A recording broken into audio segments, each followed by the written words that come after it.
बुलाया और उसके बाद कितनी महत्वपूर्ण बात वो कह करके गया। ये जमीन के कागज बीच बीच में आते रहेंगे। वेसु वेलफेयर हमारे बीच में वेसु वेलफेयर एसोसिएशन के आधार स्तंभ एवं संरक्षक देवेंद्र जी गुप्ता, राजकुमार जी जिंदल भाई साहब, नरसिंह काका भवानी जी हमारे बीच में हैं। मैं चाहता हूं कि एक बार उनका स्वागत, एक बार जोरदार तालियों से आप लोग स्वागत कर दें। हाँ देखिए, जब तक कवि सम्मेलन नहीं शुरू हुआ था तो जैसे जैसे आयोजक मंडली चाह रही थी वैसे वैसे सारे काम हो रहे थे।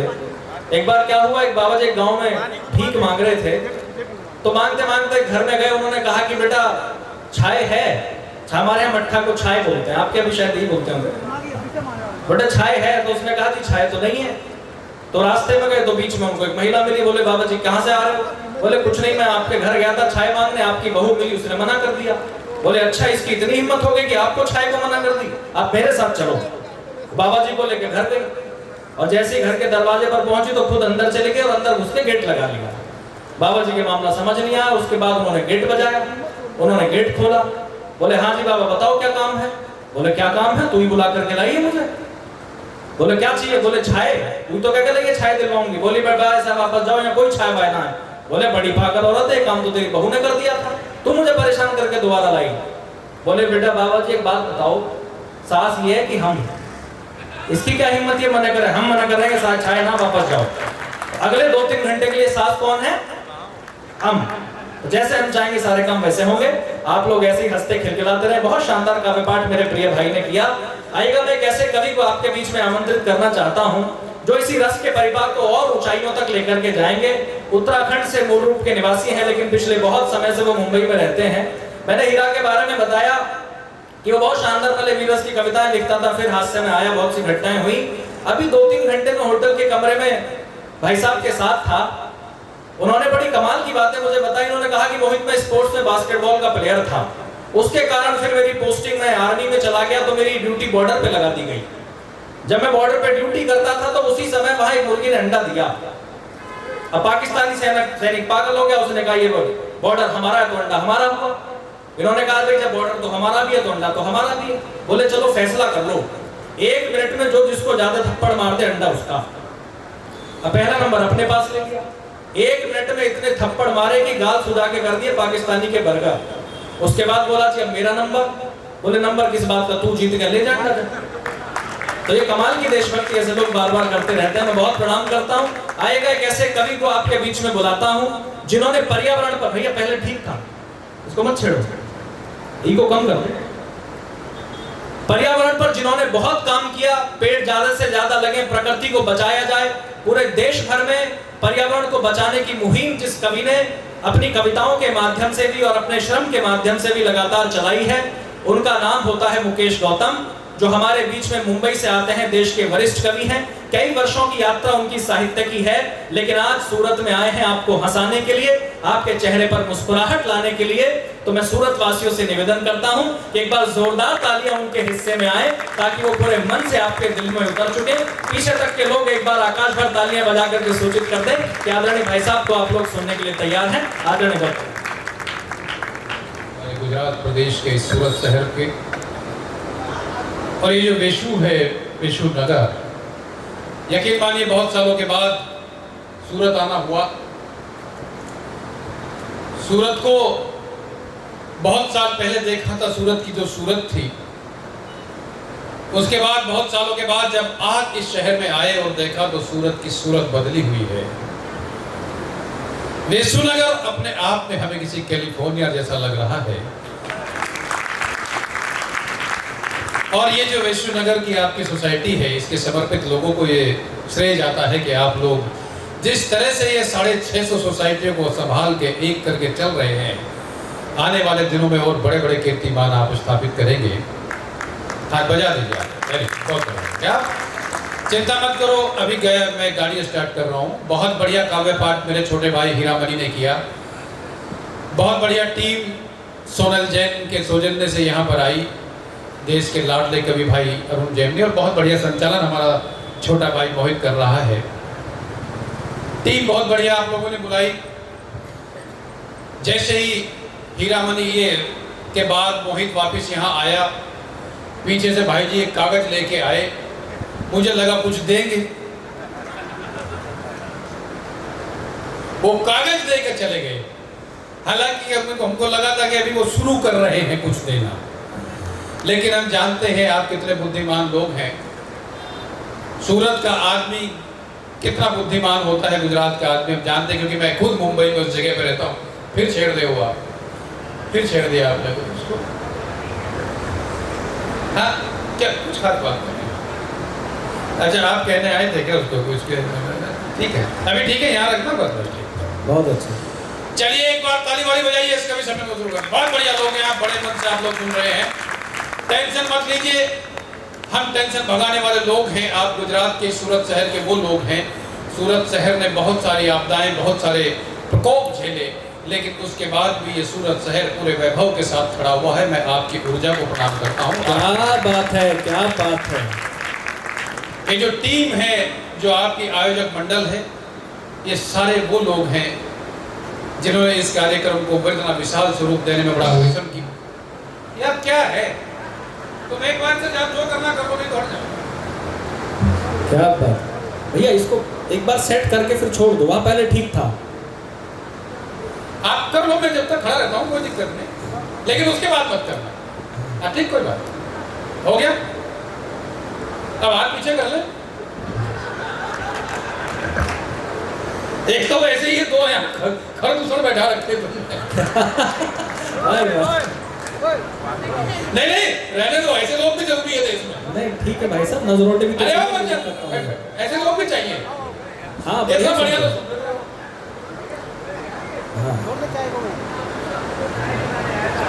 बहुत बढ़िया। देखो भाई साहब, चाय वाले को तो बिल्कुल मत छेड़ो, कल को प्रधानमंत्री हो जाएगा, फिर आपको दिक्कत होगी। भैया जहां मर्जी करे वहां बैठो, तुमसे कोई कुछ नहीं कहेगा।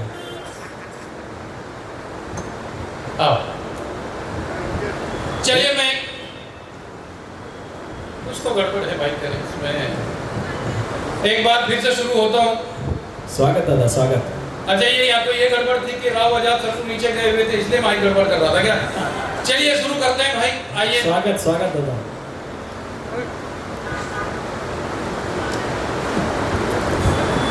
एक बार जोरदार तालियां बजा करके आप उनको मन में, थोड़ा सा डिस्टर्बेंस है लेकिन आपके मन तक आदरणीय गौतम जी उतरेंगे। बहुत मन से दादा आप सुनाएं। अरे भैया चलिए ठीक है, मैं शुरू होता हूँ भाई। आप बिल्कुल टेंशन मत लो, मैं तो टेंशन भगाने वाला आदमी हूँ, लेकिन लोग बिना मतलब टेंशन लेते हैं। राजेश भाई सुनो। स्वागत है। लोग बिना मतलब टेंशन लेते हैं। किशन जी, मैं एक दोस्त के घर में गया, बड़ी टेंशन में बैठा हुआ था। लोग कहाँ से टेंशन लेते हैं। आप टेंशन मुक्त हो जाइए, बस मजे में रहिए। अब कुछ नहीं होगा, ना तुम छेड़ोगे ना तुम। चलो अभी हम शुरू करते हैं, बढ़िया तरीके से अपना कार्यक्रम शुरू करते हैं। स्वागत दादा, स्वागत। टेंशन मत लीजिए, हम लोग टेंशन भगाने वाले लोग हैं। और आपने एक बढ़िया टीम बुलाई सोनल जैन के सौजन्य से। उसने इस कार्यक्रम में वंदना पढ़ी, हालांकि वो खुद राधे माँ के उतरावर में है। मैंने जब उसको देखा तो मेरा खुद चरण छूने का मन किया। जिस तरह से वो बैठी हुई है, ऐसा लगता है सिर्फ त्रिशूल की कमी है। टेंशन मत लीजिए, टेंशन भगाने वाले परफॉर्मर हैं। मैं छोटा हस्ताक्षर में, बड़े बड़े लोग बिना मतलब टेंशन लेते हैं। मैं दोस्त के घर पे अपनी टेंशन में बैठा हुआ था। मैंने किस बात की टेंशन? वो बोला 20 दिन पहले मेरे दादाजी मरे, मेरे लिए 70 करोड़ रुपए छोड़ के मरे। मैंने कहा राइट। फिर बोले 15 दिन पहले ताऊ जी मरे, वो भी 80 करोड़ रुपए छोड़ के मरे। मैंने कहा क्या की टेंशन है? वो बोला यही तो टेंशन है, 15 दिन से कोई नहीं मर रहा। बहुत अच्छे, क्या बात है। लोग बिना मतलब टेंशन लेते हैं। आप टेंशन मुक्त हो जाइए, बिल्कुल मजे में रहिए। कोई आए कोई जाए, आप हमसे जुड़ो यार, हम आए मजा। लोग बिना मतलब टेंशन लेते हैं। और दोस्त के घर पे गया, वो भी बड़ी टेंशन में बैठा था। मैं बोला किस बात की टेंशन? वो बोला यार सोच रहा हूँ एक दिन हर कोई मरेगा। मैंने कहा सच्ची बात है भाई, जो पैदा हुआ मरेगा, इसमें टेंशन की क्या बात है? वो बोला टेंशन की तो बात ही है, जो सबसे लास्ट में मरेगा उसे शमशान लेकर कौन जाएगा? क्या बात है भाई, क्या बात। लोग इतनी दूर तक की सोच के टेंशन लेते हैं। अच्छा कुछ लोग बिल्कुल टेंशन नहीं लेते। मेरे मोहल्ले में हरदीप सिंह रहता है। हरदीप सिंह का मोबाइल चोरी करके एक चोर भाग रहा था। मैंने कहा हरदीप को चोर तेरा मोबाइल चोरी करके भाग रहा है, उसे पकड़। अरे बोले भाई साहब क्या को टेंशन लेनी, चार्जर तो मेरे पास ही है। भाई बहुत अच्छे। कुछ लोग बिल्कुल टेंशन नहीं लेते, कुछ लोग बिना मतलब टेंशन लेते हैं। लोग कहाँ से टेंशन लेते हैं? अच्छा, कुछ लोग टेंशन लेते हैं, कुछ लोग टेंशन देते हैं। मेरे मोहल्ले में खड़ा हुआ एक लड़का जोर जोर से हंस रहा था। मैंने क्या हुआ? वो बोले कुछ नहीं, अपने पड़ोसी ना मिश्रा जी की 200 करोड़ की लॉटरी लग गई। अब मैं कहा लॉटरी मिश्रा जी की लग गई, तू क्यों मजे ले रहा है? वो बोले कुछ नहीं, मिश्रा जी का लॉटरी का टिकट खो गया। भाई बहुत अच्छे, क्या बात है। मजे में रहो यार, टेंशन मत लो, क्योंकि कल का दिन किसने देखा है? आज का दिन हम खोए क्यों, और जिन लम्हों में हंस सकते हैं उन लम्हों में रोए क्यों। क्या बात है, क्या पंक्ति है, वाह मजा करो यार। शानदार। मजा करने के लिए यहाँ इकट्ठा हुए। अरे वो बेफिक्र सी सुबह और गुनगुनाहट शामों की, और जिंदगी खूबसूरत है अगर आदत हो मुस्कुराने की। बहुत अच्छे, क्या हंसी को मुस्कुराहट को अपने जीवन में शामिल कर लीजिए। हंसना बहुत जरूरी है जीवन में, लेकिन लोग बिना मतलब टेंशन लेते हैं। मेरे एक दोस्त की नई नई शादी हुई, किशन जी नई नई शादी हुई। शादी के 15 दिन बाद मेरे पास आया, बहुत टेंशन में था। मैंने क्या हुआ? वो बोले भाई साहब बीबी के मेकअप का खर्चा बर्दाश्त नहीं होता। लोगों की टेंशन की हाइट देखी। बोले भाई साहब बीबी के मेकअप का खर्चा बर्दाश्त नहीं होता। अबे तो मैंने कहा मेकअप करवाना बंद कर। बोले भाई साहब फिर तो और टेंशन है, बिना मेकअप के बीबी बर्दाश्त नहीं होती। क्या बात है, जिंदाबाद। लोगों की टेंशन नहीं, लोग कहाँ से टेंशन लेते हैं, किन किन बातों पर टेंशन लेते हैं, किस तरह से कहाँ से टेंशन लेते हैं। टेंशन नहीं लेने का मजे में रहिएगा। अच्छा, कुछ लोग बिल्कुल नहीं लेते और कुछ लोग बिना मतलब की बात पे लेते हैं। मेरे मोहल्ले में बैठा हुआ लड़का जोर जोर में कहाँ से लोग टेंशन लेते हैं, बहुत टेंशन में बैठा हुआ। मैंने क्या हुआ? वो बोले भाई साहब 1 लीटर पेट्रोल और 1 बियर की बोतल, दोनों का रेट सेम हो गया। 1 लीटर पेट्रोल और 1 बियर की बोतल, दोनों का रेट सेम हो गया। तो मेरे टेंशन की क्या बात है? बोले भाई साहब कंफर्म नहीं कर पा रहा हूँ, घूमने चला जाएंगे, झूमने चला जाएंगे। क्या बात है, क्या इनके पास तो घूमने का ही विकल्प है, झूमने का तो है ही नहीं। लोग कहाँ से टेंशन लेते हैं। बहुत बढ़िया लोग हैं आप। मैं तो यकीन मानिए कहाँ से मैं घर से निकला, सड़क पर खड़ा हुआ एक बच्चा रो रहा था। मैंने कहा बेटा क्यों रो रहे हो? वो बोले अंकल मेरे माँ और बाप में झगड़ा हो रहा है। मैंने कौन है तेरा बाप? वो बोले इसी बात पे तो हो रहा है। जिंदाबाद, एक बार जोरदार तालियां पीछे तक पूरा सदन उठा दे। क्या बात है, बढ़िया लोग हैं। महिलाओं की संख्या बहुत है। मैं महिलाओं की कतई आलोचना नहीं करता, महिलाओं की कतई आलोचना नहीं करता, क्योंकि महिलाएं ही जो शक्ति है। पुरुष सिर्फ सहन शक्ति है। शादी के समय हर व्यक्ति को उसकी पत्नी बड़ी रोमांटिक नजर आती है। शादी के 2 साल बाद पत्नी का रोम रोम एंटीक नजर आता है। शादी के समय हर महिला कहती है तेरी जिंदगी को जन्नत बना दूंगी। शादी के बाद समझ में आता है मैगी बनानी भी नहीं आती। शादी के समय हर पुरुष भी सोचता है कि दुनिया बदल देगा। शादी के बाद समझ में आता है अपनी मर्जी टीवी का चैनल भी नहीं बदल सकता। इसलिए महिलाओं की आलोचना नहीं करता, और महिलाओं की इसलिए आलोचना नहीं करता क्योंकि ये महिलाएं ही हैं जो हम बच्चों के बापू को बच्चों का बापू बना के रखती है। वरना इन बच्चों के बापू को आश्रम वाला बापू बनने में टाइम नहीं लगता। क्या बात है, बहुत अच्छे दादा। हाँ भैया, सारा एक्सपेरिमेंट जो हो उसे आज कर लेना। हमारी सुपारी लेके बैठा आके कर लो। महिलाएं छेड़ना मत इसको, बिल्कुल ठीक है, हाथ हटा दो। महिलाएं बेसिकली बड़ी भोली होती है। एक महिला पिछले दिनों फ्रूट्स मार्केट में गई एप्पल लेने के लिए। 1 किलो एप्पल लिया, एप्पल लेके घर आई। पहले एप्पल काटा, उसमें कीड़ा निकला। वापस गई फ्रूट्स मार्केट में एप्पल वापस करने के लिए। बोले कैसा एप्पल दिया? पहला एप्पल काटा, उसमें कीड़ा निकला। अब फ्रूट्स मार्केट वाले का कॉन्फिडेंस देखिए। बोले बहन जी अपनी अपनी किस्मत की बात होती है। एक और बहन जी एप्पल लेके गई थी, उसके एप्पल में से डायमंड रिंग निकली। हो सकता है अगले एप्पल में से नेकलेस निकल जाए। ये 1 किलो वापस करने गई थी, 5 किलो और लेके आ गई।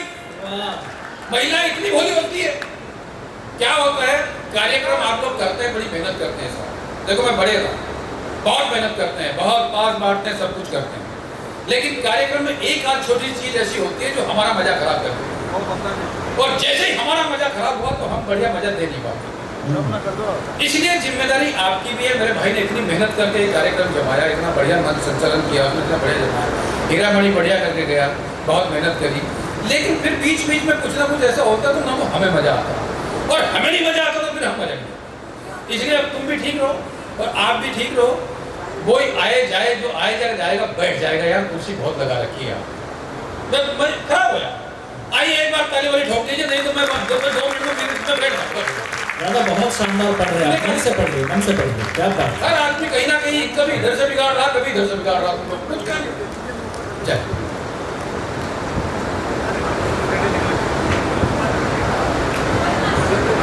दादा मन से पढ़ो एक बार, क्या बात। अरे ये चल। चंडमुंड आते ही रहते हैं दो चार। बढ़िया आदमी है, चलिए मैं बताता हूँ भाई, बढ़िया आदमी आपको किशन भाई, आपने कवियों को बुलाया, बढ़िया कवि सम्मेलन किया। आप संपन्न लोग हैं, विष्णुनगर के लोग, मैं जानता हूँ। आप चाहते तो यहाँ पे बढ़िया म्यूजिकल नाइट वाइट कर सकते थे, राखी सावंत वगैरह को बुला सकते थे, लेकिन मैं इसलिए आपकी प्रशंसा करता हूँ, इसलिए आपको बधाई देता हूँ कि आपने इन सरस्वती पुत्रों को बुलाकर कविता का कार्यक्रम किया। क्या बात है, क्या बात है, बहुत अच्छा। बढ़िया लोग हैं आप जो कवियों को बुलाते और सुनते हैं, वरना कवियों से लोग बचकर भागते हैं। मैं फ्लाइट में आ रहा था, मेरे बराबर में एक शरीफ बुजुर्ग आदमी बैठे हुए थे, मैंने टाइम पास करने के लिए पूछ लिया, मैंने कहा अंकल मेरा नाम मुकेश गौतम है, मैं कवि हूँ, आपका परिचय? वो बोले वैसे तो मेरा नाम हसमुख लाल है, लेकिन मैं बहरा हूँ। क्या बात है। अच्छा, मैं वैसे ही बड़े कॉन्फिडेंस वाला कवि हूँ, एक बार शुरू होता हूँ तो रुकता नहीं हूँ, तुम कितना डिस्टर्ब कर देते। एक जगह पे ऐसे ही सुनाता रहा 2.5 घंटे तक सुनाई। पीछे से आकर ऑर्गेनाइजर ने मेरी शर्ट खींची, बोले और कितनी सुनाएगा? मैंने कहा माफ करना भाई साहब, मैं कविता पढ़ते टाइम घड़ी देखना भूल गया था। वो बोले घड़ी देखना भूल गया था, दीवार पे कैलेंडर तो था।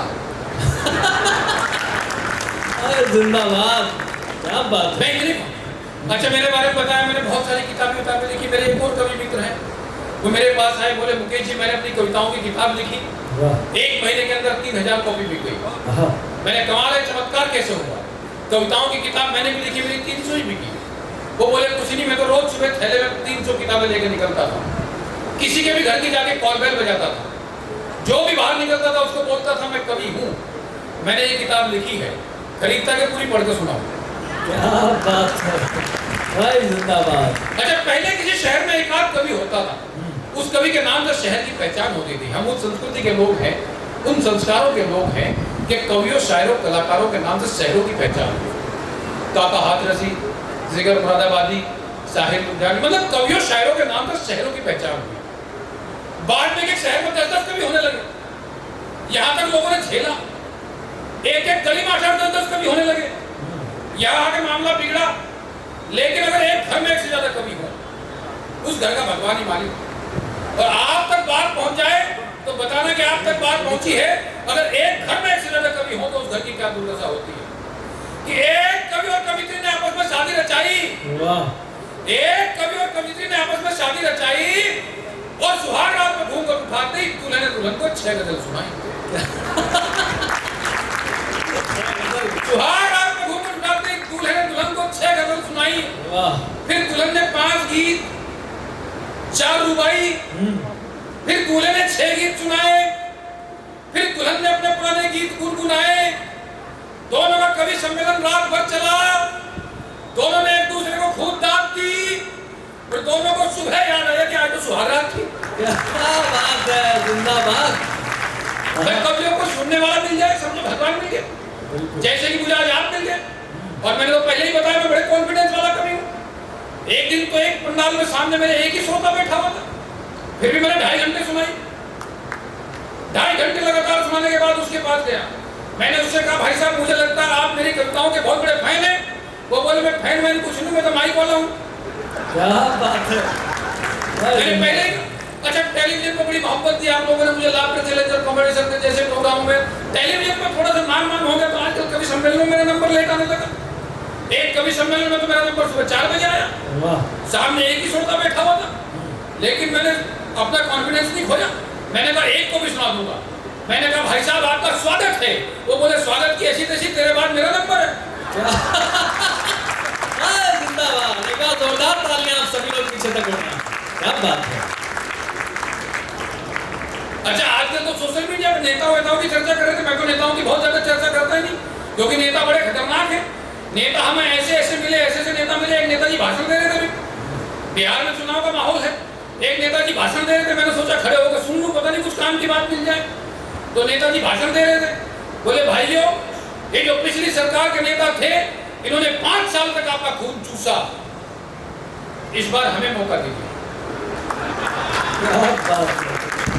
नेता इतने खतरनाक, कि डाकू का इंटरव्यू करने के लिए हम चंबल गए, कैसे कैसे नेता मिले। एक मैंने की कविता, छोटी सी 2 कविता याद पहुंचाता हूँ कि डाकू का इंटरव्यू करने के लिए हम चंबल गए, मुझे वहां डाकू नजर नहीं आए। मैंने वहां भटकते हुए एक आदमी से पूछा, भाई साहब आजकल यहाँ डाकू नहीं रहते?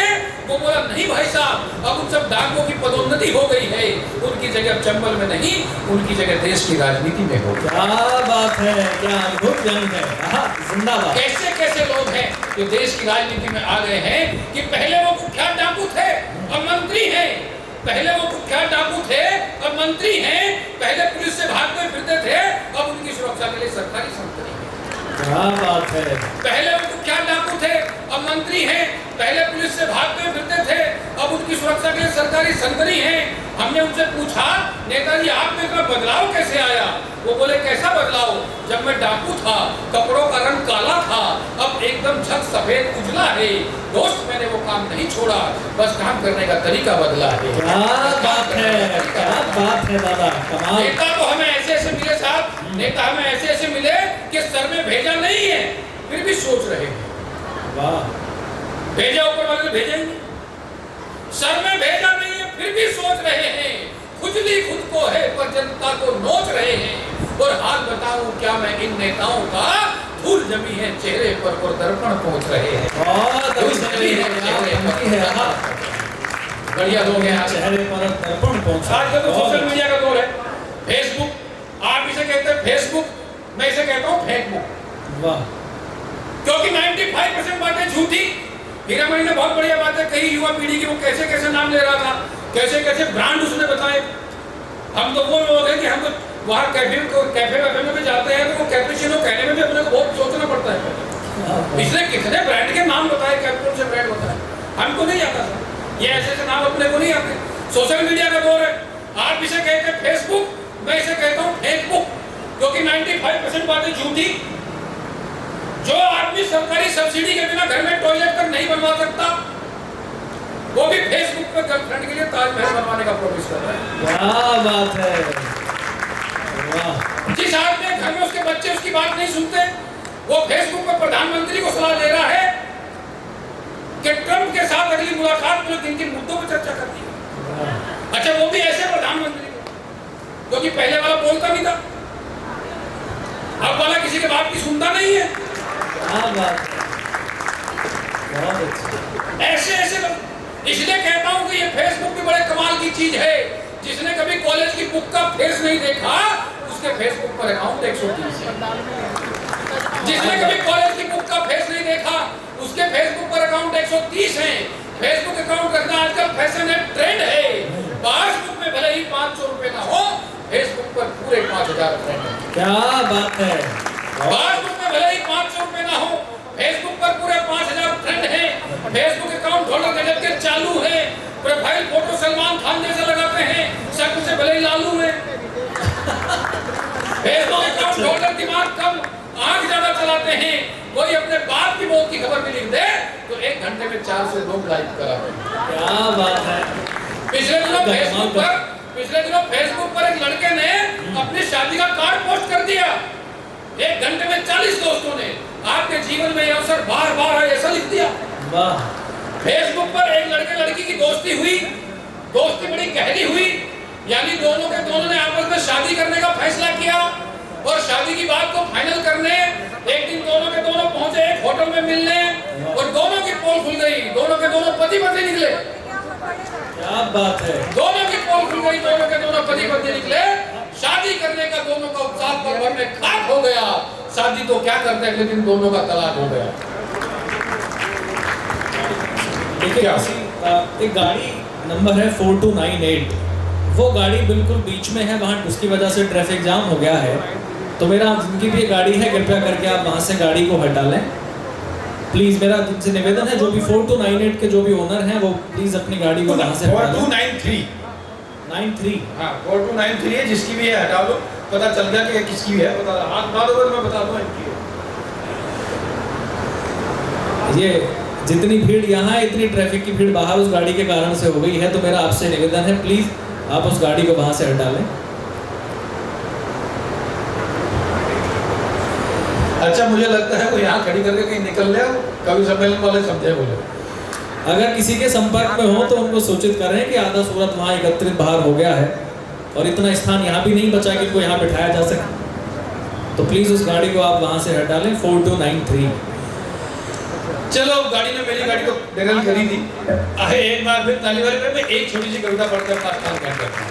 बढ़िया, स्वागत स्वागत है, स्वागत। एक कविता आपके बीच पढ़ता हूँ, छोटी सी कविता है, बस वो कविता पढ़ के मैं मेरा स्थान ग्रहण करता हूँ। कविता के माध्यम से कहना चाहता हूँ, एक छोटी सी कविता, आप इस कविता को बहाव दीजिए, एक बार ताली बजा दीजिए, बस मैं बाकी बात। स्वागत दादा, तमाम। आज के कवि सम्मेलन में सारे प्रयोग सबने मेरे ऊपर ही किए, मैं सबको बधाई देता हूँ।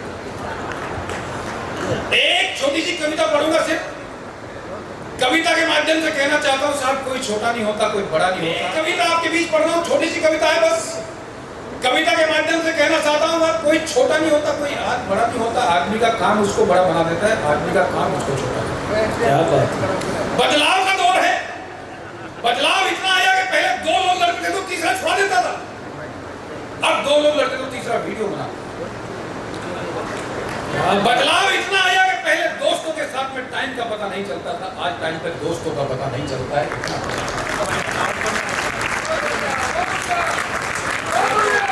एक कविता आपके बीच पढ़ रहा हूँ, छोटी सी कविता, कविता के माध्यम से कहना चाहता हूँ साहब, कोई छोटा नहीं होता, कोई बड़ा नहीं होता, आदमी का काम उसको बड़ा बना देता है, आदमी का काम उसको छोटा कर देता है।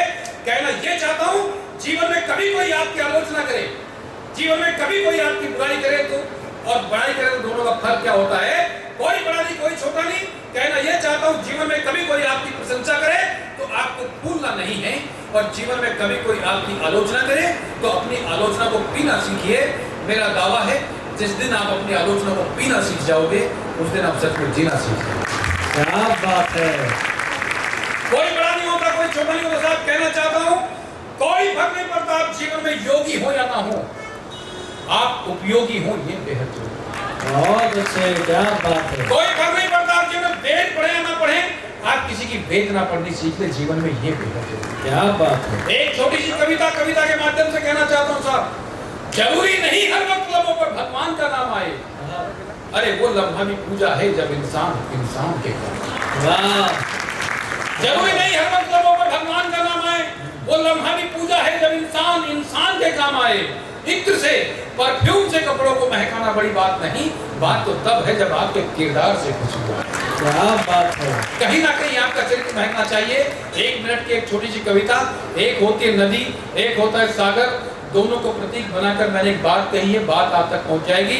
बड़े और छोटे का फर्क कहना ये चाहता हूँ, आदमी बड़ा नहीं होता, बड़ा उसका काम होता। मैंने कल कर बहती हुई एक नदी से कहा, नदी के किनारे खड़ा हूँ इस शहर में और समुद्र किनारे से आया हूँ, नदी और समुद्र दोनों को प्रतीक बनाकर एक बात कही है। 1 मिनट की कविता। मैंने कल कर बहती हुई नदी से कहा, बहुत सुंदर हो तुम, नदी किनारों से जोर से टकराई। जब किसी की प्रशंसा होती है, मैंने पहले ही कहा, आपकी प्रशंसा हो तो भूलना नहीं और अपनी आलोचना को पीना सीखिए। मैंने कल कर बहती हुई नदी से कहा, बहुत सुंदर हो तुम, नदी किनारों से जोर से टकराई। मैंने प्रशंसा की नदी के निर्मल जल की, नदी ने अपने प्रवाह को और तेज कर दिया। मैंने प्रशंसा की नदी के विस्तार और गहराई की, नदी फिर किनारों से जोर से टकराई। फिर मैंने नदी से समुद्र की चर्चा की समुद्र के अथाह विस्तार और गहराई की। नदी नाराज हो गई, भला कोई मुझसे अधिक विस्तारित, मुझसे अधिक गहरा कैसे हो सकता है। नाराज होकर किनारों से टकराकर बहने लगी थी नदी। मैं सागर के पास गया, मैंने सागर से उस नदी की चर्चा की। सागर खुश हुए, बोले जब वापस जाओ तो उस नदी को मेरा प्रणाम कहना, क्योंकि वो नदियां हैं इसलिए मैं। क्या बात है, बहुत अच्छे दादा, क्या कमाल की बात। वो नदियां हैं इसलिए मैं हूँ, वो छोटी है पर मीठी है, मैं विशाल गहरा हूँ, खारा हूँ, ठहरा हूँ। कहने को ये एक कविता है, एक लघु कथा है, लेकिन मुझे लगता है ये जीवन का सच्चा पता है। बड़ा वो नहीं जो बड़ा होने का अभिमान करे, बल्कि बड़ा वो है जो सबको साथ लेकर चले और सबका सम्मान। बहुत अच्छे, क्या बात।